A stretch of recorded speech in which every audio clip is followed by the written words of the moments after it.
So today's action, the market was kind of spinning around in place and then moved to the highs. And one of the signals that told me that this was going to reverse was these retail trader stop runs. So retail traders usually use stop orders in the markets to get out of their trades. And these are represented by these yellow boxes that draw these areas with 100% certainty. So as the market moved to highs, these retail traders were puking out positions, so it looked like there was buying, but it's not really initiative buying, it's just traders getting out of positions, and many times you can fade that move, which is exactly what happened. So the move, moved down, the market spun in place a little bit. Then the retail trader was getting aggressive down here at the lows, and it ran into big money waiting for their orders hidden in the order book, buy orders in the order book waiting for their activity. And you can see by these big red bubbles, these are market orders, somebody initiative being aggressively selling and the market not going anywhere. The reason why it wasn't going anywhere, because somebody was absorbing this activity. And you can see this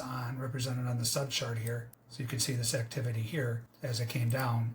This was the buy icebergs that are represented by this box. So the retail traders are being very, very aggressive. Hidden buy orders by the big money. The market stops in its tracks, starts to go the other way.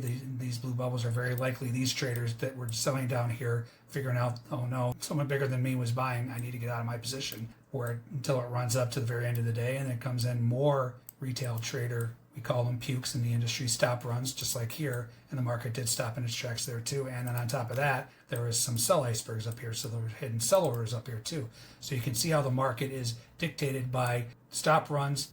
Will reverse because it's not initiative buying, it's just traders getting out of positions, and then it reverses here because the big money is coming in to stop the trade, stop the prices in its tracks, and it turns around and rips the other way and does the same thing up here. So if you are privy to this information, it's enhanced data from the CME that can give you an incredible edge in the marketplace, knowing this buying is not real. This selling is running into much bigger orders than what they have to offer, and then finally moves to this high that the buying is capitulated. You can see by this big blue bubble, market goes nowhere because it was in that instance into the big money selling, and then the market closed. But just a great example of today's trade where you just know these areas and you know the probabilities and likelihood of the market reversing huge price-wise.